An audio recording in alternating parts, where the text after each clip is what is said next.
여러분 안녕하세요. 컴퓨터 기초 마스터입니다. 컴퓨터를 켜시면 윈도우에서 제일 처음 접하는 것이 작업 표시줄인데요.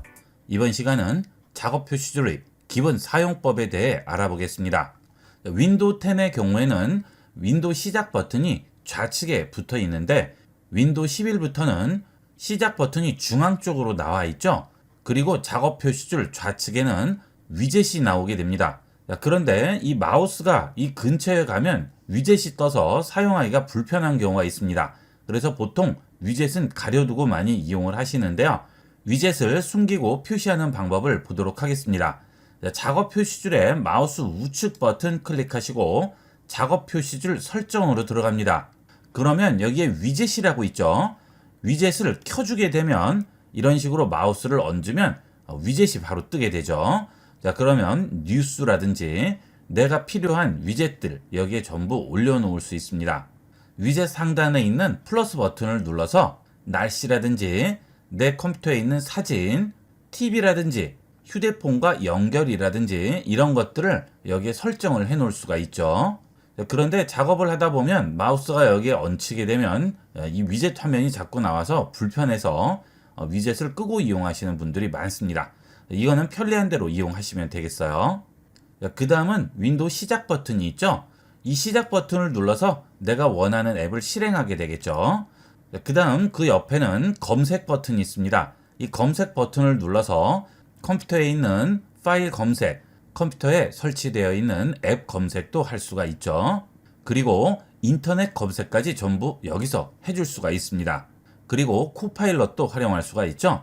여기도 코파일럿이 있고요. 그 다음 작업 표시줄 우측 끝에도 코파일럿이 있습니다. 코파일럿 버튼 누르시게 되면 윈도우에서 자체적으로 인공지능을 이용을 해서 질문을 할 수가 있죠. 자, 이때 창의적인 균형 있는 정밀안으로 나눠서 질문을 하시면 되겠습니다. 예를 들어서 세계 경제 상황에 대해서 질문을 하려고 합니다. 그럴 때는 창의적인으로 하면 안 되겠죠. 정밀안으로 해야 되겠죠. 자, 그 다음에 국제 정세에 대해서 질문을 하려고 합니다. 그럴 때는 균형 있는으로 질문을 하는 게 더 좋겠죠. 그 다음은 간단한 인사말을 써달라고 할 겁니다. 그럴 때는 창의적인을 이용하는 게 좋겠죠. 여러분이 필요한 상황에 따라서 세 가지 중에 관련 있는 것을 선택을 해서 질문을 하시면 되겠습니다. 자, 예를 들어서 여러분이 축의금을 내야 되는데요. 간단하게 메시지를 쓰려고 합니다.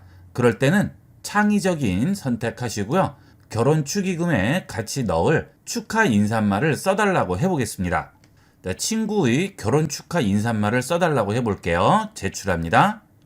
자, 여기 보시면 친애하는 친구 이름 넣으라고 나오죠. 이 특별한 날에 너의 결혼을 진심으로 축하해 하는 내용들이 전부 써 있습니다. 그리고 진심을 담아 당신의 이름을 쓰라고 나와 있죠. 자, 이렇게 창의적인 내용은 대화 스타일을 창의적인으로 이용하시면 좀 더 제대로 된 내용을 만들 수가 있겠죠. 이 인공지능 기능인 코파일럿은 무료죠. 윈도우를 이용하시면 전부 무료로 이용할 수 있습니다. 보통 비용을 지불을 하고 써야 되는 경우도 많은데요. 이런 기능이 무료인 것은 대단한 거죠. 아주 유용하게 쓰일 수 있는 기능이니까 여러 가지로 활용을 해보시면 되겠습니다. 그 다음은 가상 데스크톱인데요. 자, 지금 제가 여기서 포토샵을 실행을 합니다. 자, 그런데 문서도 같이 작성을 해야 돼요. 자, 그러려면 두 개를 동시에 열어놓고 이용하면 헷갈릴 수가 있고 화면이 복잡하죠. 또 인터넷 검색도 해야 돼요. 그러면 창들을 전부 열어놓고 쓰다 보면 작업할 때 정신이 없습니다. 자, 그럴 때는 가상 데스크톱을 이용을 해서 컴퓨터를 마치 세대를 이용하는 것처럼 가상으로 만들어서 이용할 수 있습니다. 자, 지금 여기는 포토샵이 열려 있죠. 자, 아래쪽에서 가상 데스크톱을 하나 더 만들겠습니다. 새 데스크톱 만듭니다. 자, 그러면 이렇게 데스크톱 2가 생겼죠. 자, 이 데스크톱 2에 가면 가상의 새로운 컴퓨터가 하나 더 생긴 겁니다. 그래서 여기서는 포토샵이 보이지가 않는 거죠. 그러면 여기서는 문서 작성 프로그램을 열어서 문서를 작성하면 되겠고요. 외부에서 검색을 해야 됩니다. 그럴 때는 또 새로운 데스크탑을 하나 만드시고요. 여기서는 웹 검색만 하시면 되겠죠. 자, 그러면 필요한 곳으로 가실 때는 여기에 마우스 얹으시고요. 언제든지 원하는 데스크톱으로 이동하시면 되겠죠. 클릭하면 해당 데스크톱으로 이동을 하게 됩니다. 지금 데스크톱 1이라고 나왔네요. 자, 이렇게 이용을 하시면 여러 개의 프로그램들을 열어놓고 이용할 때도 헷갈리지 않고 편리하게 이용할 수가 있습니다. 자, 검색을 할 때도 여러 가지를 검색하는 경우가 있는데요. 그럴 때 인터넷 창을 여러 개를 열어놓고 이용하다 보면 헷갈려서 필요한 창을 닫아버리는 경우도 있죠. 이럴 때 이용하시면 유용하게 활용할 수가 있겠습니다. 자, 그 다음에 여기 보시면 아이콘들이 보이게 되는데요. 아래쪽에 아무것도 나와 있지 않지만 여기 있는 아이콘들은 아래에 회색 막대가 보이죠. 자, 이런 것들은 실행되어 있는 프로그램들이고요. 여기는 실행되어 있지 않은 거죠. 그래서 현재 실행되어 있는 것들은 여기 있는 앱들이 실행되어 있는 상태가 되겠습니다. 여러분들이 자주 쓰는 프로그램이 있을 경우에는 아예 여기 있는 작업 표시줄에 꺼내놓고 이용을 하시면 바탕화면에 지저분하게 꺼내놓지 않아도 여기서 바로 접근을 할 수 있겠죠. 자, 작업 표시줄에 자주 쓰는 프로그램을 추가를 해보도록 하겠습니다. 윈도우 시작 버튼 누르시고요.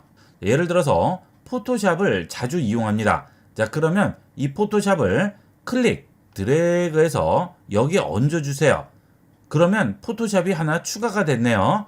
하지만 포토샵 아래에 회색 막대가 보이지 않죠? 자, 이 포토샵은 지금 실행되어 있는 상태가 아니고요. 실행 버튼만 있는 상태가 되겠죠. 자, 이 포토샵 버튼 누르면 포토샵이 실행되는 거죠. 자, 이런 식으로 자주 쓰는 프로그램들, 앱들 또는 문서들을 여기에 꺼내놓고 이용할 수 있습니다.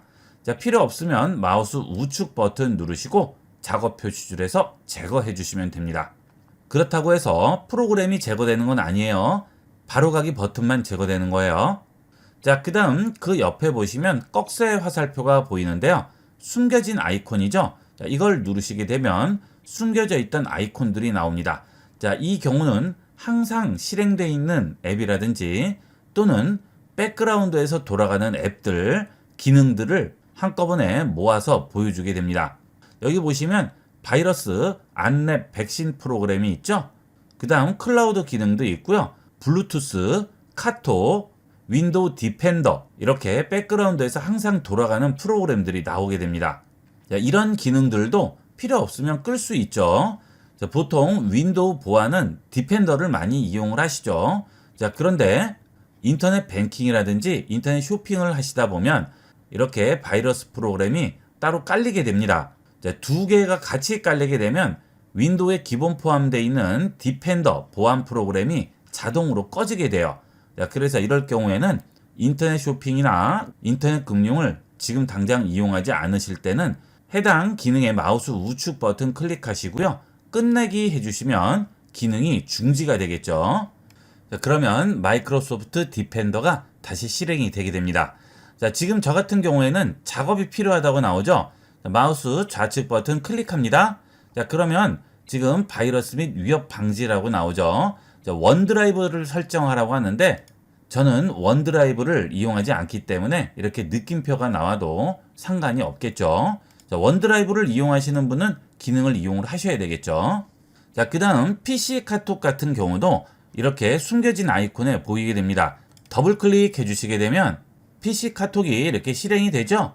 필요 없을 경우에는 똑같이 마우스 우측 버튼 클릭하시고 종료해 주시면 되겠습니다.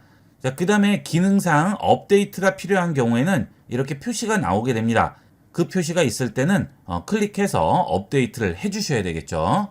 저는 지금 그래픽 드라이버를 다운로드해서 업데이트 하라고 이렇게 화살표가 나오고 있죠. 이런 것들은 업데이트를 그때그때 해 주셔야 되겠어요. 자, 그 다음은 마이크 모양이 있는데요. 이 마이크 아이콘은 컴퓨터에 마이크를 연결하면 나오게 되는 아이콘이 되겠습니다. 마이크를 빼게 되면 이게 없어지게 되겠죠. 윈도우를 이용을 하실 때 마이크는 꼭 설치를 하도록 하세요. 저렴한 5,000원에서 10,000원 정도 가격대의 마이크를 이용하셔도 여러분의 윈도우 활용이 훨씬 더 쾌적해질 수 있습니다. 자, 윈도우 H키를 눌러볼게요. 자, 그러면 음성 입력을 할 수 있죠. 자, 이렇게 메모장 같은 걸 열어 놓으시고요. 윈도우 H 누르시면 이제 제가 하는 말이 전부 입력이 되겠죠. 자, 일일이 타이핑을 할 필요가 없는 거죠. 문서 작성을 할 때 이 타이핑이 제일 일이 많은 부분인데요. 이렇게 음성으로 이용을 하시면 아주 간편하게 이용을 할 수 있습니다. 그 대신 말을 되도록이면 또박또박 해줘야 정확하게 입력이 되겠죠. 자, 필요 없을 때는 마이크 버튼 끄시면 입력이 더 이상 되지 않습니다. 자, 그 다음 이렇게 입력한 상태에서 고쳐야 할 부분만 수정을 해주시면 되겠죠. 자, 되도록이면 마이크는 꼭 설치해서 이용하시면 아주 편리하게 이용할 수 있고요. 그 다음은 PC용 카카오톡을 이용할 때도 입력창에 클릭한 다음 여기는 마이크 버튼을 누르고 말을 하면 그대로 입력이 됩니다. PC용 카카오톡을 열었는데요. 여기에 그대로 음성으로 입력을 해볼까요? 윈도우 H 누르신 다음 지금부터 하는 말을 여기에 입력을 하는 거죠. 자, 제가 말하는 게 그대로 여기에 입력이 됩니다. 자, 입력됐네요. 그렇죠? 이렇게 간단하게 입력할 수 있고요. 전송 버튼만 누르면 해당 내용이 바로 전송이 되겠죠. 자, 이제 일일이 타이핑할 필요 없이 이 마이크를 이용해서 간단하게 활용할 수 있습니다. 자, 그 다음 그 옆에는 터치 키보드라고 있죠. 이 터치 키보드는 물리적인 키보드가 제대로 작동이 되지 않는다거나 할 때 여기 있는 터치 키보드를 이용을 해서 입력을 할 수도 있죠. 자, 메모장을 열어봤습니다. 자, 지금 상태는 글씨를 직접 입력하는 겁니다. 자, 내가 이렇게 안녕하세요 라고 글씨를 직접 그립니다. 자, 이 경우에는 디지타이저나 타블렛 같은 것들이 있어야 되겠죠. 자, 그러면 바로 입력이 되죠. 자, 그 다음은 이렇게 직접 그려서 입력하는 게 아니고 키보드 모양이 나와야 할 경우에는 좌측 상단에 있는 톱니바퀴 설정 버튼 누르시고요. 자판으로 바꿔주세요. 그러면 자판이 나오게 되죠. 여러분이 이용하는 물리적인 키보드와 동일하게 이용하시면 되겠습니다. 혹시나 키보드가 고장이 났다거나 급하게 이용해야 될 때는 이런 식으로 터치 키보드를 이용을 해서 입력을 할 수 있습니다. 자, 하세요 라고 입력을 할게요. 자, 그럼 바로 들어가게 되겠죠. 자, 그 다음은 한영 전환 기능이죠. 자, 여기 보시면 한이라고 있고요. 그 옆에 또 한글이 있습니다. 자, 우측에 있는 것이 한영 고정 기능이 되겠습니다. 자, 한글과 영어 두 가지가 나오는데요. 한글로 설정을 하게 되면 좌측에서 한글과 영어로 바꿔서 입력을 할 수 있어요. 자, 하지만 여기가 영어로 고정이 되면 한글은 입력을 할 수 없습니다. 영어로만 입력이 가능합니다. 그래서 보통 여기는 항상 한글 상태로 되어 있고요. 그 옆에는 한글과 영어를 바꿔서 이용을 하시겠죠. 자, 이렇게 한 상태에서 키보드에 한영키를 누르면 자, 이렇게 영문과 또 한영키 누르면 한글로 바뀌게 되죠. 자, 그러면 입력을 하실 때 이렇게 반갑습니다 라고 한글 입력할 수 있고요. 그 다음 다시 한영키 누르시면 이렇게 헬로우 하고 입력이 가능하죠. 하지만 여기 있는 한영에서 영어로 바꿔주게 되면 이제 더 이상 한글을 입력할 수 없습니다. 자, 국내에서 이용할 때는 이걸 이용할 이유가 별로 없죠. 특별한 경우가 아니라면 항상 이것은 한국어 상태로 지정을 해 놓도록 하세요. 자, 그 다음은 스피커 기능이 되겠죠. 자, 스피커가 연결되어 있을 경우 볼륨 조절을 해줄 수 있습니다. 자, 우측에 출력 장치 선택을 누르시고요. 스피커 종류를 선택하시면 되겠죠. 자, 저 같은 경우 모니터에도 스피커가 있고요. 일반 스피커도 있습니다. 그래서 이렇게 여러 가지가 나오는데 여러분은 이렇게 나오지 않을 수도 있겠죠. 스피커를 연결을 했는데 소리가 나지 않아요. 그럴 경우에는 여기서 스피커가 제대로 선택되어 있는지를 확인을 하시면 되겠습니다. 자, 그 다음은 볼륨이죠. 기본 볼륨이 되겠습니다. 자, 그리고 그 위에 보시면 와이파이와 블루투스가 나오죠. 그 다음 비행기 모드가 있죠. 자, 가끔 인터넷도 안 되고 아무것도 안 된다고 하시는 분들 계신데요. 비행기 모드가 켜 있는지 꼭 확인을 해주도록 하세요. 이 비행기 모드를 켜는 순간 모든 인터넷이 전부 막히고요. 와이파이, 블루투스까지 전부 막히게 됩니다. 네트워크 연결이 제대로 되지 않을 때는 이 비행기 모드부터 꼭 한번 확인을 해주도록 하세요. 자, 그 다음은 랜 케이블을 이용을 해서 컴퓨터에 연결을 하게 되면 따로 설정을 하지 않아도 기본적으로 인터넷에 연결이 되게 되는데요. 랜 케이블로 연결을 하지 않고 와이파이를 이용할 경우에는 여기는 화살표를 누르고 공유기를 선택하고 비밀번호를 입력해야 되겠죠. 자, 저 같은 경우 이미 연결이 돼 있기 때문에 아무것도 나오지 않지만 자, 여러분 같은 경우 연결을 누르시게 되면 공유기 비번을 입력하라고 나오겠죠. 그 공유기 비번을 입력하시면 와이파이로 연결해서 네트워크에 접속을 할 수 있겠습니다. 자, 그 다음 그 옆에 있는 것은 블루투스죠. 자, 블루투스 화살표 또 누르시면 연결할 수 있는 블루투스 장비들이 나오게 되죠. 이때 장치를 선택해 주시면 되는데 혹시 장치가 뜨지 않을 경우가 있습니다. 스피커라든지 키보드라든지 마우스라든지 마이크라든지 이어폰이라든지 이런 외부 장비가 블루투스로 연결을 해야 되는데 나오지 않을 경우에는 그 장비를 끈 상태에서 블루투스를 눌러주시고요. 검색하고 있을 때 그 블루투스 장비를 켜주시면 100% 연결이 됩니다. 이렇게 해서 작업 표시줄에 있는 기본 기능들을 익혀봤습니다. 가장 기초적이고 기본적인 내용들이니까 꼭 익혀두도록 하세요. 컴퓨터 기초 마스터입니다. 이번 시간은 컴퓨터를 이용을 하실 때 가장 기본 장비인 키보드와 마우스에 대해서 알아보도록 하겠습니다. 우선 키보드는 크게 두 가지 종류로 나뉘죠. 무선 키보드와 유선 키보드인데요. 무선 키보드의 경우는 컴퓨터와 키보드가 선으로 연결되지 않고 블루투스나 동글을 이용을 해서 연결이 되죠. 무선 키보드를 구입을 하시면 이렇게 동글이 같이 오게 되는데요. 이 USB 동글을 컴퓨터의 USB 단자에 꽂으시면 키보드와 컴퓨터가 이 동글을 이용을 해서 서로 통신을 하게 되죠. 자, 이게 동글을 이용한 연결 방식이고요. 그 다음은 블루투스를 이용을 해서 연결이 될 수도 있죠. 이렇게 무선 키보드는 동글과 블루투스 두 가지 방식으로 연결을 하게 됩니다. 자, 그 다음은 유선 키보드가 있죠. 자, 이 유선 키보드의 경우에는 이렇게 선으로 연결이 되죠. 이 선 끝에 USB 단자가 있고 그 USB 단자를 컴퓨터에 꽂게 되면 USB 키보드를 연결을 할 수가 있습니다. 자, 무선 키보드와 유선 키보드는 여러분이 선호하는 방식으로 이용을 하시면 되겠습니다. 무선과 유선 모두 사용법은 동일합니다. 저는 유선 키보드를 이용해 보도록 하겠습니다. 자, 지금 키보드를 보시면 구역이 세 구역으로 나뉘어져 있죠. 자, 이쪽 구역은 글씨를 입력하는 구역이 되겠고요. 그 다음 우측에 있는 이 구역은 키패드라고 하죠. 숫자를 입력하는 구역이 되겠습니다. 그 다음 중간 구역은 화살표와 딜리트나 페이지 업다운 기능이 들어가 있죠. 자, 제일 중요한 부분이 여기 있는 글씨를 입력하는 부분이 되겠죠.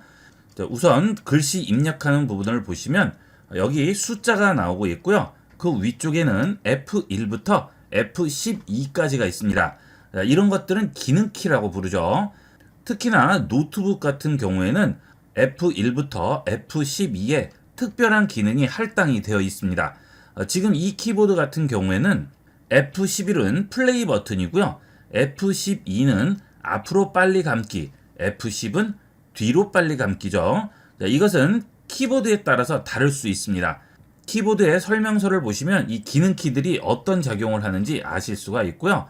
보통은 키 이름 아래쪽에 이렇게 기능들이 표시가 되어 있습니다. 이걸 참고하시면 되겠어요. 그 다음은 ESC 키가 있죠. 이것은 취소할 때 이용하는 키죠. 자, 보통 어떤 기능을 작동을 시켰을 때 이 ESC 키를 누르면 그 기능이 취소가 되게 됩니다. 자, 이런 키들은 프로그램마다 전부 기능들이 다 다를 수가 있기 때문에 그 프로그램에서 어떤 기능을 제공하는지를 확인을 하셔야 되겠습니다. 자, 그 다음에 숫자가 나오고 있죠. 자, 1부터 0까지 나오고 있고요. 그 숫자 위에는 특수 문자들이 보이게 되죠. 자, 그 다음에 여기는 숫자 키죠. 자, 이런 숫자 키들은 아래쪽에는 숫자가 있고 위쪽에는 특수 문자가 있는데요. 이 특수 문자를 입력하기 위해서는 키보드에 있는 Shift를 누르고 해당 키를 누르시면 위쪽에 있는 특수 문자가 입력이 되게 됩니다. 그냥 입력하면 숫자가 입력이 되겠죠. 자, 그 다음에 그 아래에 있는 텍스트 입력은 영어와 한국어가 써져 있는데요. 한영 전환키는 여기에 있는 한영키를 이용하죠. 자, 한영키를 한번 누르면 작업 표시줄에서 A라고 바뀌었는데요. 자, 다시 한번 눌러볼게요. 한 번 더 누르면 가로 바뀌죠. 자, 이렇게 해서 한글과 영어를 바꿔줄 수 있습니다. 자, 그 다음에 앞서 말씀드렸던 숫자와 특수 문자를 입력할 때 Shift를 누르고 입력을 하면 위에 있는 특수 문자가 입력된다고 말씀을 드렸는데요. 한글의 경우에는 키들을 보시면 아래쪽만 써 있는 경우가 있고요. 이렇게 아래쪽 위쪽이 두 가지가 써 있는 경우도 있습니다. 자, 이런 것은 비읍과 쌍비읍, 지읒과 쌍지읒, 디귿과 쌍디귿이죠. 자, 이런 것들은 Shift를 누르고 해당 키를 누르게 되면 위쪽에 있는 쌍자음이 입력이 되게 됩니다. 자, 나머지는 한글의 경우에는 Shift를 누를 때와 누르지 않을 때 변화가 없습니다. 똑같이 나와요. 자, 하지만 영어일 때는 다르죠. 자, 한영키를 누르시고요.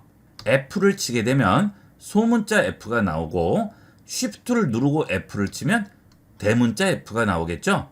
이렇게 대소문자를 바꿔줄 때 Shift를 이용을 하게 됩니다.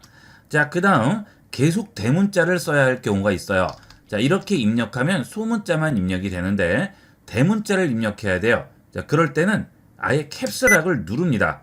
자, 캡스락을 누르게 되면 우측에 이렇게 불표시가 나오게 됩니다. 자, 이것은 캡스락에 나올 때도 있고요. 이렇게 따로 떨어져서 키패드 위에 표시가 될 때도 있습니다. 자, 어디에든 불이 이렇게 들어오게 되면 앞으로 입력하는 것은 항상 대문자만 입력이 되겠죠. 자, 이렇게 대문자만 입력되는 상태에서 Shift를 누르고 입력하면 다시 소문자로 바뀌게 되겠죠. 자, 반대가 되는 거죠. 자, 다시 캡스락 눌러서 끄도록 하겠습니다. 자, 그러면 여기 불빛이 꺼졌죠. 자, 그 다음은 스페이스 기능이죠. 스페이스는 한 칸씩 띄울 때 이용하게 되죠. 자, 중간에 커서를 클릭하고 스페이스를 누르시게 되면 이렇게 한 칸씩 떨어지게 되겠습니다. 자, 그 다음 컨트롤과 Alt 키가 있는데요. 이 컨트롤과 Alt 키는 단축키를 이용을 할 때 조합을 해서 이용하게 됩니다. 예를 들어 복사를 할 때 원하는 텍스트를 이렇게 긁고요. 컨트롤 C 하면 복사가 되죠. 자, 그 다음 엔터를 쳐서 다음 줄로 넘기겠습니다. 그 다음 컨트롤 V 하게 되면 복사한 것을 그대로 붙이는 거죠. 자, 컨트롤 C와 컨트롤 V는 모든 프로그램에서 공통적으로 이용하는 단축키가 되겠습니다. 자, 이런 키들은 외우시는 게 좋겠죠.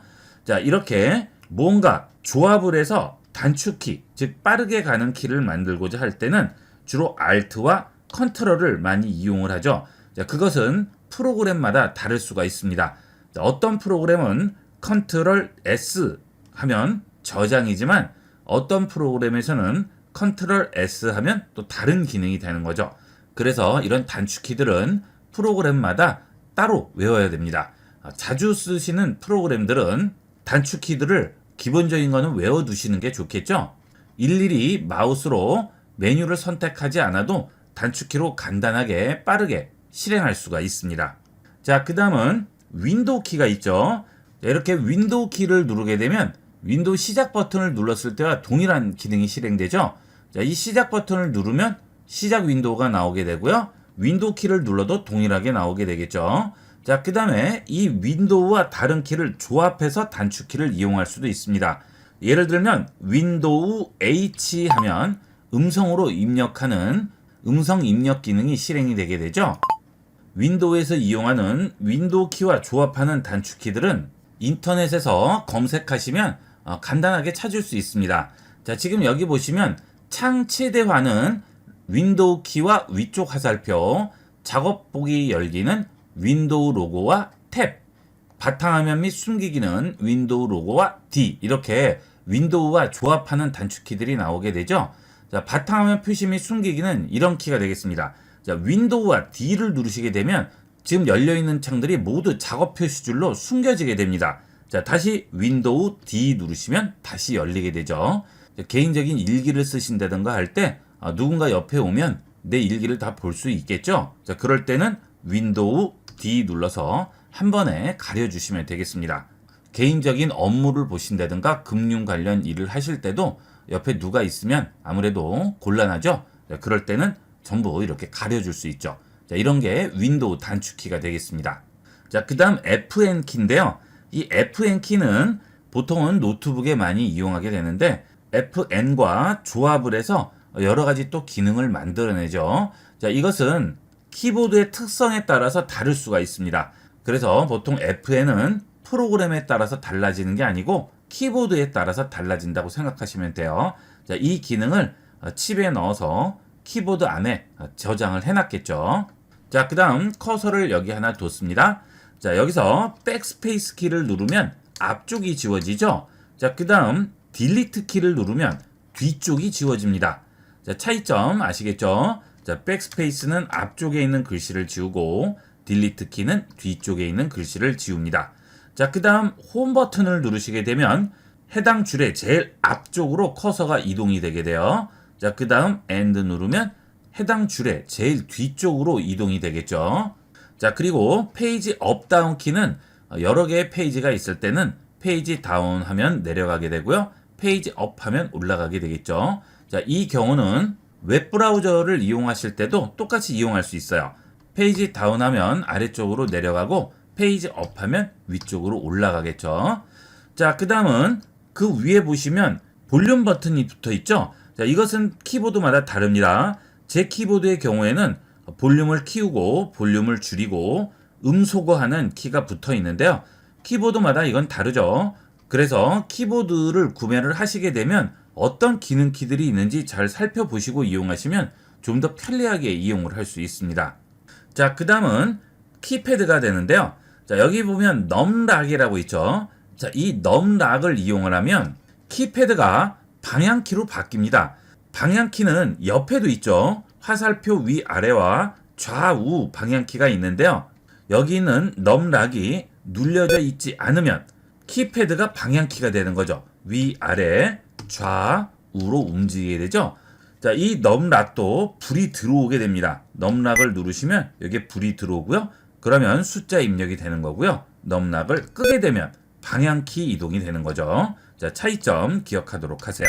자, 혹시 가끔 입력을 했는데 숫자가 입력이 안 될 경우에는 꼭 넘락이 켜져 있는지 꺼져 있는지 확인을 하도록 하세요. 자, 이것 때문에 질문을 하신 분들이 의외로 많습니다. 숫자가 입력이 안 됩니다 하는 분들은 거의가 이 넘락이 꺼져 있어서 그렇습니다. 자, 그 다음 여기 있는 엔터키는 이렇게 글씨를 입력할 때 다음 줄로 넘기는 역할을 하죠. 자, 그 다음은 인터넷에서 뭔가를 입력하고 밑에 있는 로그인이나 또는 확인 버튼을 눌러야 할 때 마우스로 입력하지 않아도 로그인 버튼이나 확인 버튼을 누르는 것과 동일한 기능이 되겠습니다. 자, 물론 여기 있는 엔터도 마찬가지가 되겠죠. 자, 그 다음은 한자 키가 있죠. 자, 이 한자 키는 한자 입력할 때 이용하는 거죠. 자, 예를 들어서 강이라고 썼습니다. 자, 그 다음 여기 있는 한자 키를 누릅니다. 그러면 해당 한글에 대한 한자들이 전부 나오게 되죠. 자, 여기서 내가 원하는 한자를 더블 클릭해 주시면 바로 입력이 되겠죠. 자, 이렇게 한자 입력할 때 한자 키를 이용하게 됩니다. 자, 이 한자 키는 한 글자뿐만이 아니고 여러 자를 이용할 때도 사용할 수가 있습니다. 예를 들어 국가를 쳐볼게요. 그 다음 한자 누릅니다. 그러면 국가라는 단어를 한자로 보여주게 되죠. 자, 좀 더 긴 것도 마찬가지예요. 자, 대한민국이라고 했습니다. 자, 그 다음 한자 누르면 대한민국 보여주죠. 자, 이것은 사자 성어도 마찬가지가 되겠습니다. 자, 세옹지마라고 썼습니다. 한자 누릅니다. 자, 세옹지마 그대로 나오죠. 이렇게 한자 입력을 할 때는 글자 수와 상관없이 한자 키만 누르면 해당하는 한자로 전부 변환을 해주게 됩니다. 자, 그리고 타이핑을 하실 때 자, 여기 키보드에 보시면 볼록하게 올라와 있는 부분이 있습니다. 지금 F 부분에 볼록하게 올라와 있어요. 자, 약간 튀어져 나와 있는데요. 여기에 검지를 올리고요. 중지, 약지, 새끼손가락을 얹게 되는 거죠. 자, 그 다음 반대편에도 이렇게 얹게 됩니다. 자, 이렇게 두게 되면 중간이 비죠. 자, 여기 오, 아, 이인데 여기에 손으로 얹게 되면 중간이 하나 비어요. 자, 이 상태에서 필요할 때 가까운 손이 눌러주는 거죠. 자, 그 다음 위쪽은 이대로 대각선으로 올라가고요. 내려올 때도 대각선으로 내려옵니다. 자, 이런 식으로 움직이면서 타이핑하는 것을 연습하시면 돼요. 자, 이렇게 올라가셔서 입력하시고요. 또 내려오시고 중간은 양쪽 손 어느 손이든 이용할 수가 있는 거죠. 자, 이때 엔터는 새끼손가락으로 치셔도 되고요. 아니면 이렇게 입력을 하셔도 되겠죠. 자, 이게 타이핑하는 가장 기본 방법이 되겠습니다. 자, 가끔 보시면 이렇게 독수리 타법이라고 하죠. 손가락 하나를 이용을 해서 입력을 하시는데 처음엔 조금 속도가 더디더라도 이런 식으로 정확하게 이용하시는 버릇을 들이시면 숙달이 되시면 속도는 비교가 되지 않을 정도로 빠르죠. 이 경우는 숙달될 때까지는 연습이 필요합니다. 자, 그 다음은 마우스죠. 마우스의 경우도 저는 지금 무선인데요. 이 마우스도 유선 마우스가 있죠. 자, 그리고 무선 마우스는 아까 말씀드린 대로 동굴을 이용을 해서 연결할 경우도 있고 블루투스를 이용해서 연결할 수도 있습니다. 그 다음 마우스의 버튼은 기본적으로 두 가지죠. 좌측 버튼과 우측 버튼이죠. 보통 이용을 할 때는 좌측을 이용하게 되고 특별히 뭔가 메뉴를 꺼낼 때는 우측 버튼을 이용을 해서 이렇게 메뉴를 꺼내게 되죠. 자, 그 다음에 여기 마우스 휠이 있죠. 자, 이 마우스 휠은 이렇게 움직여서 페이지를 위아래로 이동할 때 쓰게 되죠. 인터넷 브라우저도 동일합니다.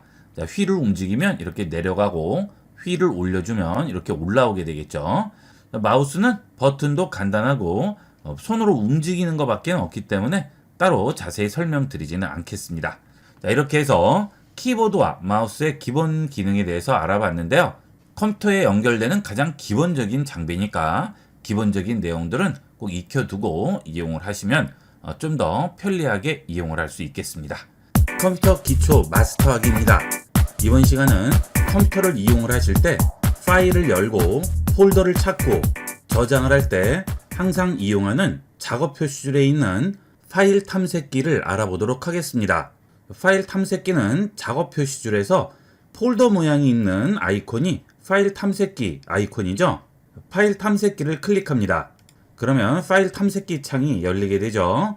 좌측에는 내 컴퓨터의 모든 카테고리들이 보이게 되고요. 카테고리가 선택이 되면 해당 카테고리 내부를 보여주게 되죠. 그 다음 우측은 중앙에서 파일이나 또는 폴더를 선택했을 때 해당 내용들을 자세히 보여주게 됩니다. 좌측에서 바탕화면을 누르면 내 바탕화면에 있는 파일들과 폴더들이 보이게 되겠죠. 그 다음 다운로드 폴더는 내가 인터넷으로 어떤 파일을 다운로드 했을 때 모두 이 다운로드 폴더에 저장이 되겠죠. 여러분들이 인터넷에서 내려받은 파일을 찾고자 할 때는 여기 있는 다운로드 폴더를 누르시면 여기에 다 들어가 있습니다. 그리고 전부 날짜별로 들어가 있죠. 자, 그 다음은 문서, 사진, 음악, 동영상은 해당 폴더에 들어가 있는 문서나 사진, 음악, 동영상을 보여주게 됩니다. 이 문서, 사진, 음악, 동영상 폴더들은 따로 바탕화면에 나와 있는 게 아니고요. C 드라이브 안에 있는 내 계정에 들어가시면 해당 폴더들이 전부 나오게 됩니다. 자, C 드라이브로 들어가 볼게요. 자, 그 다음 아래로 내려가 보시면 사용자라고 있죠.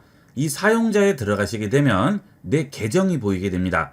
자, 내 계정에 들어가시면 좌측에 있는 이 네 가지 종류가 여기에 나오게 되죠. 자, 동영상, 음악, 도큐먼트, 그 다음 사진은 저 같은 경우는 지금 원드라이브 폴더 안에 들어가 있습니다. 사진이 여기 있죠.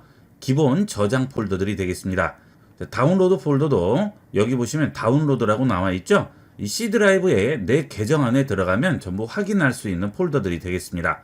여기에 파일을 따로 저장을 해주시면 나중에 찾으실 때 한 번에 찾을 수 있고 이용할 수가 있겠죠. 자, 단점은 여기에 문서, 사진, 음악, 동영상을 저장을 할 경우에 컴퓨터가 시동이 될 때 느려질 수가 있습니다. 컴퓨터가 시동이 되면 이 폴더들을 먼저 찾아주기 때문에 이 안에 여러 가지 파일들이 들어가 있을 경우 찾는 시간이 많이 걸리게 되겠죠. 자, 그래서 시동 시간이 약간 걸릴 수 있으니까 보통은 폴더를 따로 만들어서 이용을 많이 하시죠. 바탕화면에 문서나 사진, 음악, 동영상 폴더를 따로 만들어서 많이 이용합니다. 이거는 편리한 대로 이용하시면 되겠어요. 그 다음 내 PC를 누르시게 되면 내 컴퓨터에 연결되어 있는 저장 공간들을 보여주게 되죠. 드라이브죠. 자, C 드라이브, D 드라이브, E 드라이브가 연결이 되어 있고요. 만약 여러분 컴퓨터에 USB 메모리를 꼽게 되면 이렇게 USB 메모리도 뜨게 되겠죠. 자, 그 다음에 이 드라이브 이름도 바꿔줄 수 있죠. 드라이브를 클릭하고 잠시 기다리고 한 번 더 클릭합니다. 그러면 드라이브 명을 바꿔줄 수 있죠. USB 메모리 명도 바꿔줄 수 있습니다. 이거는 여러분이 알아보기 쉬운 걸로 바꿔주시면 되겠어요. 자, 그 다음 해당 드라이브 더블 클릭하셔서 들어가신 다음 다시 원하는 폴더를 더블 클릭해서 열게 되면 지금 같은 경우에는 사진이 나오죠. 자, 사진을 선택을 해볼까요? 그러면 사진을 미리 보기로 볼 수 있죠. 자, 여기 미리 보기가 나오지 않으시는 분들은 상단에 보시면 미리 보기라고 있습니다. 이걸 클릭하면 미리 보기가 없어지고요. 이걸 다시 한번 클릭하면 미리 보기가 나오겠죠. 사진 같은 경우에는 미리 보기를 보면 훨씬 이용하기가 편리합니다. 되도록이면 미리 보기를 이용하시는 게 좀 더 편리하게 이용할 수 있고요. 그 다음 사진뿐만이 아니고 문서라든지 파일 같은 것들도 선택을 하게 되면 미리 보기에서 확인할 수 있습니다. 자, 지금 PDF 파일이 있는데요. PDF 파일을 클릭을 해주시게 되면 그 PDF 파일을 미리 보기로 확인할 수가 있죠. 자, 이 경우 확인할 수 없는 파일이 있고 확인할 수 있는 파일이 있습니다. 윈도우의 기본 문서 프로그램인 워드패드나 메모장 파일들은 전부 이렇게 미리 보기로 확인할 수 있습니다. 하지만 영상 같은 경우에는 확인할 수가 없죠. 미리 보기를 할 수 없는 경우는 미리 볼 수 없다고 나오게 됩니다. 그 다음은 파일 탐색기에서 사진을 선택을 하게 되면 해당 사진을 컴퓨터 배경화면으로 이용할 수 있죠. 상단에 보시면 배경화면으로 설정이라고 나옵니다. 이걸 클릭을 하시게 되면 지금 선택한 사진이 배경화면으로 지정이 되겠죠. 복잡하게 설정 들어가지 않으셔도 여기서 간단하게 배경화면 설정할 수 있습니다. 배경화면을 원래대로 돌리려면 그때는 설정에 들어가서 바꿔주셔야 되겠죠. 윈도우 시작 버튼 누르시고 설정 들어갑니다. 그 다음 좌측에서 개인 설정 누르시고요. 여기서 배경을 내가 원하는 다른 배경으로 바꿔주시면 되겠죠. 자, 여기서 원래 배경으로 바꿔줄까요? 지금 사진으로 되어 있죠? 자, 이것을 누르시고 단색으로 만드신 다음 내가 원하는 컬러를 지정하면 아까 보셨던 원래의 배경화면으로 돌아오게 됩니다. 보통 사진이나 복잡한 이미지가 있을 경우 눈이 필요할 수가 있죠. 그래서 윈도우 배경화면은 보통 단색으로 많이 이용하시니까 여러분이 원하시는 배경으로 설정을 해서 이용하도록 하세요. 그 다음은 파일 탐색기에서 파일이나 폴더를 보실 때 이렇게 크게 나오게 되면 몇 개밖에는 볼 수가 없죠.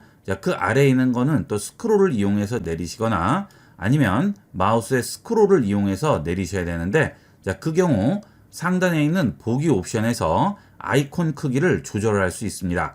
작은 아이콘 주시면 작은 아이콘으로 나오고요. 그 다음에 목록을 이용하면 목록으로 확인할 수 있죠. 그리고 자세히를 주시게 되면 파일명과 파일 생성 날짜, 그 다음에 파일 유형, 그 다음 크기를 확인할 수 있습니다. 이렇게 했을 경우에는 해당 파일을 선택해야지만 미리 보기에서 볼 수 있죠.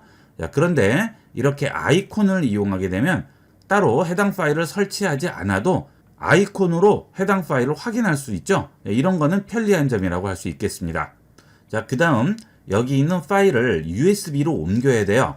그럴 경우 해당 파일을 잡고 클릭 드래그해서 USB로 넣으셔도 되겠지만 여러 개를 복사할 경우에는 클릭하시고 그 다음 Shift를 누르고 마지막 파일을 클릭하시면 중간에 있는 파일들이 다 선택이 되죠. 아무 파일이나 잡고 클릭 드래그해서 USB에 넣으시면 그대로 여기 있는 파일이 복사가 되겠죠. 이렇게 이동을 한다고 해서 원래 있던 파일이 없어지진 않습니다. 복사가 되는 거죠. 자, 그런데 여기 있는 파일을 아예 이동을 하고 싶어요. 여기는 없어지고 바탕화면으로 아예 빼든지 아니면 USB로 옮기려고 합니다. 그럴 때는 마우스 좌측이 아니고요. 마우스 우측 클릭을 해서 드래그 한 다음 마우스에 손을 놓게 되면 이동이라고 나오죠.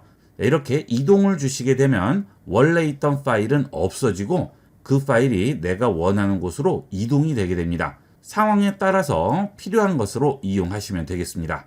자, 그 다음은 이렇게 클릭 드래그해서 움직이지 않고요. 키보드에 있는 Ctrl C, Ctrl V를 이용을 해서 파일을 복사해서 붙일 수 있습니다. 자, 예를 들어 이 파일을 여기에 복사할 거예요. 그러면 이렇게 클릭 드래그해서 복사할 수도 있지만 Ctrl C 합니다. 그 다음 바탕화면을 한번 클릭하시고요. Ctrl V 합니다. 그러면 그대로 복사가 되죠. 이 파일은 여기 그대로 있죠.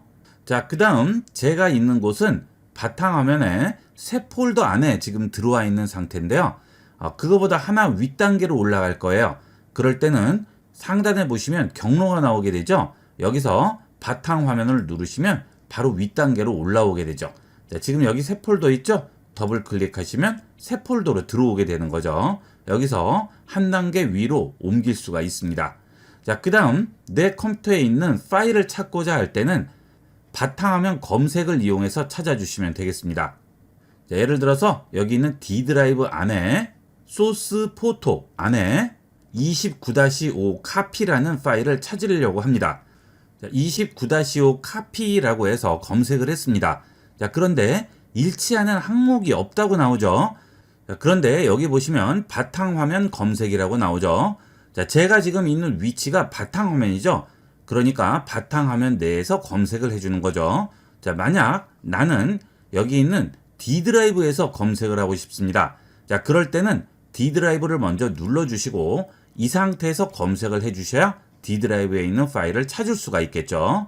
자, 예를 들어서 D 드라이브에 있는 소스 포토에 있는 29-5 카피 파일을 찾으려고 합니다. 그러면 다시 D 드라이브로 올라가겠습니다. 자, 여기서 29-5라고 입력을 해볼게요. 그러면 내가 지금 입력한 것을 포함하는 파일들이 전부 나오게 됩니다. 제가 찾고자 하는 것은 29-5 카피라는 파일이죠. 이렇게 파일을 찾을 수가 있습니다. 자, 그 다음 파일 탐색기를 이용을 하실 때 여기서는 이 파일을 찾아야 되고 또 다른 폴더에서 다른 파일을 찾아야 돼요. 자, 이럴 경우에는 하나씩 찾지 마시고요. 여기 있는 플러스 버튼을 누르시고 새로운 탭을 추가를 하신 다음 각 탭에서 따로 찾아줄 수 있죠. 자, 이때 탭을 떼어낼 수가 있습니다. 자, 이렇게 탭을 클릭해서 아래로 내리시게 되면 창이 하나 더 열리게 되죠. 자, 이쪽 창에서는 다른 파일을 찾고요. 자, 그 다음 여기서는 또 다른 파일을 찾는 거죠. 자, 이 각각의 두 개의 파일을 찾아서 다른 곳에 옮길 때 이런 식으로 파일 탐색기를 여러 개를 열어놓고 이용하시면 되겠습니다. 자, 그 다음에 지금같이 사진일 경우에는 모르지만 문서 같은 것들이 많이 있을 경우 찾으려고 한다면 일일이 하나씩 다 보셔야 되는데 복잡합니다. 그래서 그런 경우에는 정렬을 이용하면 좀 더 빠르게 찾을 수 있고요. 쉽게 찾을 수 있습니다. 자, 바탕화면에 들어가서 2월이라는 폴더에 들어갈게요. 여기에 보면 파일들이 굉장히 많아요. 자, 여기서 정렬을 누르시고요. 이름, 날짜, 유형, 그 다음 기타에 들어가시면 크기, 만든 날짜에 따라서 정렬을 할 수가 있습니다.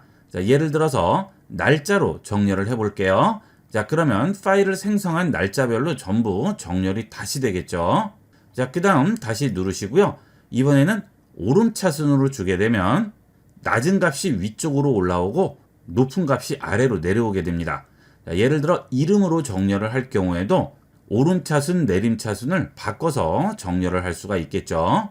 자, 이렇게 해당 파일을 클릭해서 그 내용을 보고자 하는 것이 아니라면 보기에서 자세히를 선택하시고 정렬해서 이름, 그 다음 오름차순이나 내림차순을 이용을 하시면 파일 찾기가 훨씬 편리합니다. 지금 이름으로 지정했기 때문에 알파벳 순으로 정렬이 되어 있죠. 이렇게 이용해서 좀 더 빠르게 찾을 수 있고요. 그 다음 날짜가 나오기 때문에 날짜도 확인하면서 찾아볼 수가 있습니다. 자, 그 다음은 좌측에 있는 이 사진은 사진 폴더 안에 있는 사진만 보여주게 되지만 이 위에 있는 홈 아래의 갤러리에서는 내 컴퓨터에 저장되어 있는 모든 사진들을 보여주게 됩니다. 자, 갤러리를 누르시면 컴퓨터에 저장되어 있는 모든 사진을 전부 확인할 수가 있죠. 자, 그리고 우측에 보면 날짜도 나오게 됩니다. 자, 이 날짜를 확인하면서 저장되어 있는 사진을 전부 찾을 수 있죠. 물론 이 사진이 어딘가에는 있지만 정확한 위치를 모를 수도 있죠. 나도 모르게 저장해 놓은 파일들이 있을 수 있습니다. 자, 그럴 때는 마우스를 해당 그림에 얹으면 경로와 날짜, 크기와 저장 시간까지 전부 나오죠. 자, 이렇게 내 컴퓨터에 저장되어 있는 사진들을 확인할 수 있습니다. 자, 내가 사진을 지웠다고 지웠는데 나만 봐야 되는 일기라든지 또는 개인자료 같은 중요한 사진들을 지운다고 지웠지만 혹시 어딘가에 또 저장이 돼 있을지도 모르죠. 이럴 때는 갤러리에 들어가서 한번 확인을 해보시면 정확하게 그 사진이 제대로 지워졌는지 확인을 할 수 있고요. 혹시 사진을 지웠는데 나중에 필요한 일이 생겼습니다.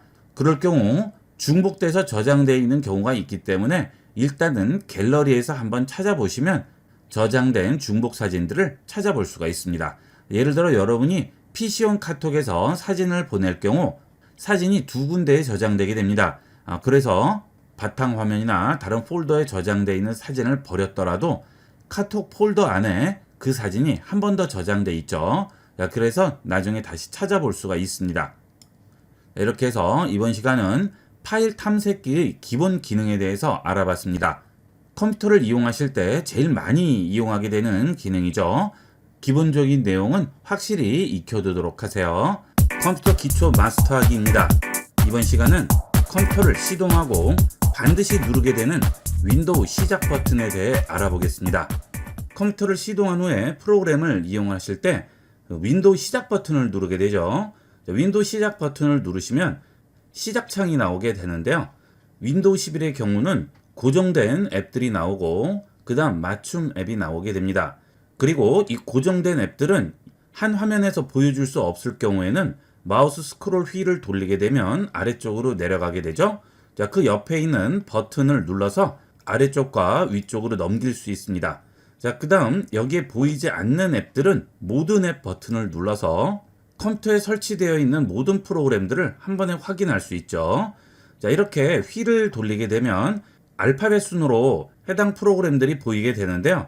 일일이 넘기실 필요 없이 키보드를 이용을 해서 설치되어 있는 앱의 첫 번째 알파벳을 누르면 해당 알파벳으로 넘어가게 됩니다. 예를 들어서 B를 눌러보겠습니다. 자, B를 누르게 되면 첫 글자가 B로 시작하는 앱들이 전부 보이게 되죠. 봄에라는 앱이 제일 처음 보이게 됩니다. 자, 지금 상단을 보시게 되면 모두라고 되어 있죠. 자, 그 아래에 보시면 앱들, 설정, 웹 검색 한꺼번에 확인을 할 수 있죠. 자, 가장 많이 사용한 앱이 제일 위에 보이게 되고요.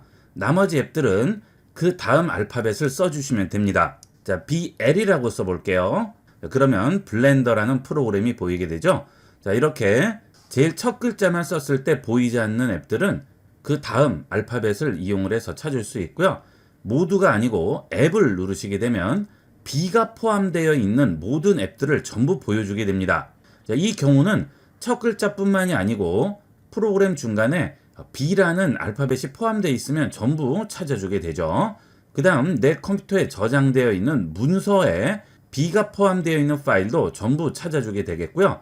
웹에서 내가 B로 관련된 검색을 했을 경우 그 검색한 결과들도 전부 보여주게 됩니다. 그 다음 설정이라고 있죠. 자, 설정은 B가 포함되어 있는 설정 관련된 내용들도 전부 여기서 찾아볼 수가 있어요. 폴더도 마찬가지가 되겠죠. 컴퓨터에 저장되어 있는 폴더 중에 B를 포함하고 있는 모든 폴더를 다 보여줍니다. 그리고 컴퓨터에 저장되어 있는 사진도 마찬가지로 B가 포함되어 있는 사진들은 전부 보여주게 되겠죠. 자, 그리고 관련된 내용도 전부 여기서 확인할 수 있습니다. 위치라든지 마지막 수정 날짜라든지 이런 것도 여기서 확인할 수 있고요. 바로 여기서 열어볼 수도 있죠. 자, 문서도 마찬가지가 되겠습니다. 예를 들어서 이 문서를 찾으려고 합니다. 그러면 화살표를 내리시면 해당 문서가 보이게 되고요. 위치도 나오고 마지막 수정 날짜가 나오게 되고요. 그 파일의 종류가 무엇인지도 보여주게 되죠. 자, 그 다음 열기 하면 바로 열 수 있습니다. 자, 그 다음 여기서 뒤로 돌아가 볼게요. 그러면 현재 날짜를 기준으로 관련된 여러 가지 뉴스나 또는 웹에서 추천하는 내용들을 보여주게 되죠. 그리고 최근이라고 나오는데요. 제가 가장 최근에 사용한 앱들도 여기서 이용할 수 있습니다. 물론 가장 최근에 이용한 문서도 여기서 찾아볼 수가 있어요. 자, 그 다음 우측에 보시면 코파일럿 버튼이 보이죠. 자, 이 코파일럿을 누르게 되면 이렇게 마이크로소프트 코파일럿 페이지가 열리게 됩니다. 여기서 여러분이 원하는 건 무엇이든 물어볼 수가 있겠죠. 자, 컴퓨터에 마이크가 설치되어 있을 경우 음성으로 물어볼 수도 있고요. 아니면 텍스트를 직접 입력을 할 수도 있죠. 자, 간단한 내용을 물어보도록 할까요? 자, 올해 서울에 벚꽃이 피는 시기를 물어보도록 하겠습니다. 올해 서울에 벚꽃이 피는 시기는? 이라고 물어봤습니다. 제출합니다. 그러면 해당 내용을 알려주게 되겠죠. 자, 서울의 경우 4월 3일부터 피기 시작해서 4월 10일경에 최고조에 이를 것으로 예상한다고 하네요. 자, 그 다음에 벚꽃을 감상할 수 있는 명소도 알려주게 되죠. 이런 내용들을 따로 일일이 검색을 하려면 검색하기가 어렵고 제대로 된 결과를 찾기가 어려울 수도 있지만 이 코파일럿을 이용하면 내가 의도한 결과를 정확하게 보여주게 됩니다. 윈도우를 사용할 때 검색 관련해서는 이 기능만큼 편리한 기능은 없습니다. 많이 활용을 해보도록 하세요. 자, 그 다음 이 해당 내용도 들어볼 수가 있죠. 컴퓨터에 스피커가 연결이 되어 있을 경우 소리내어 읽기 버튼을 누르시면 올해 서울에서 벚꽃이 피는 시기를 예측하기 위해 기상청과 주요 기상 정보 사이트에서 제공하는 예보를 확인해 보겠습니다. 2024년 벚꽃 개화 시기 예보에 따르면 자, 이렇게 간단하게 음성으로도 들을 수 있죠.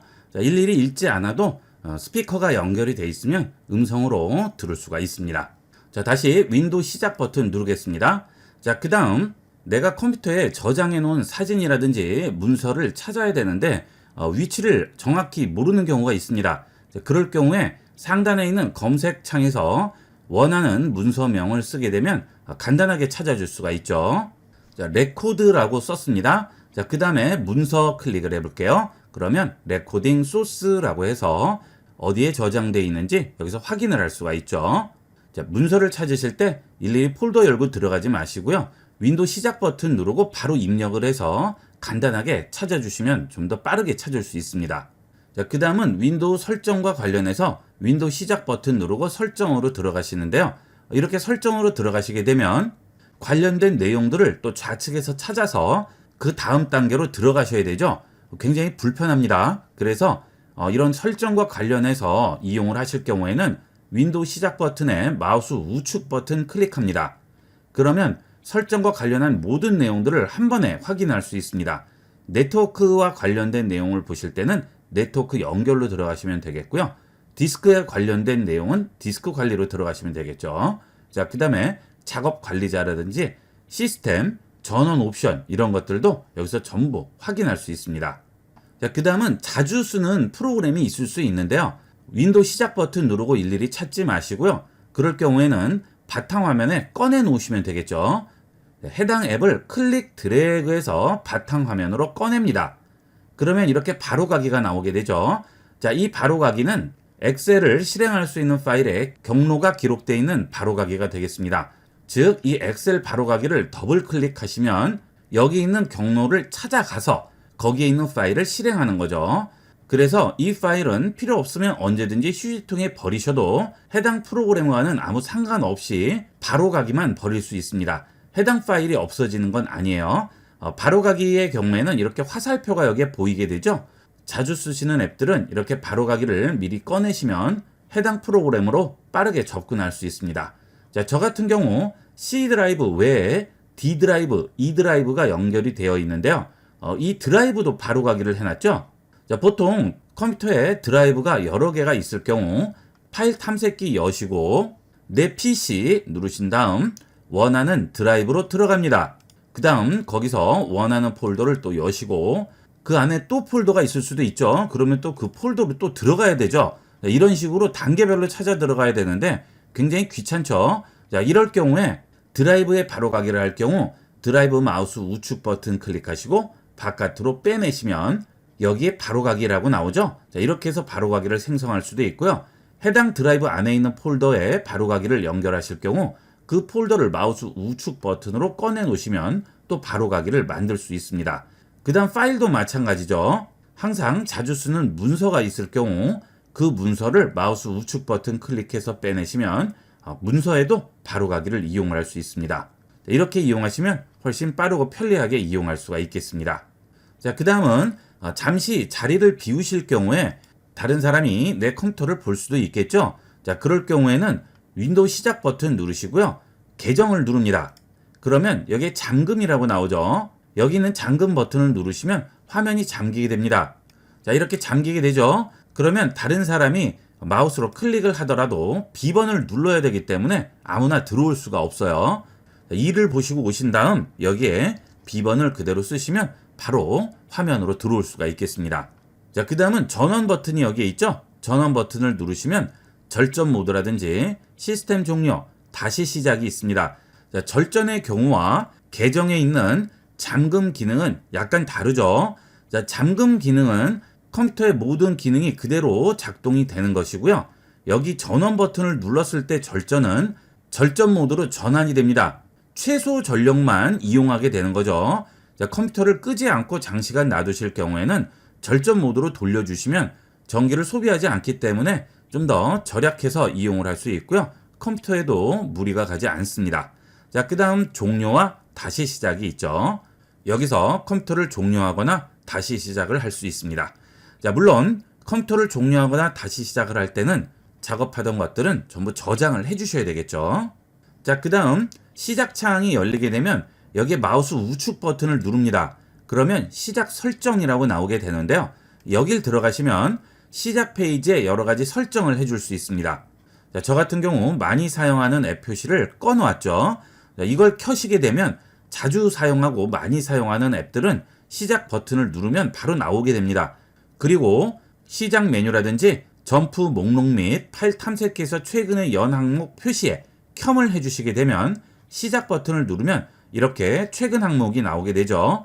자, 이런 것들은 다른 사람이 볼 수도 있겠죠. 자, 이런 게 싫으실 경우에는 최근 연 항목 표시를 꺼주시면 되겠습니다.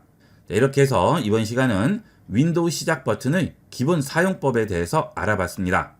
윈도우를 시동한 후에 가장 기본적인 기능이니까 꼭 익혀두도록 하세요. 자, 이번 시간은 여기까지 하도록 하겠습니다. 감사합니다. 본 영상을 시청해주신 모든 분께 감사드립니다. 좀 더 체계적으로 컴퓨터 및 모바일 기기 사용법을 배우려면 www.ib96.com, ib컴퓨터교육.com을 추천드립니다. 그리고 저희 채널에 구독과 멤버십 회원으로 가입해주시면 좀 더 좋은 콘텐츠로 보답하겠습니다. 감사합니다.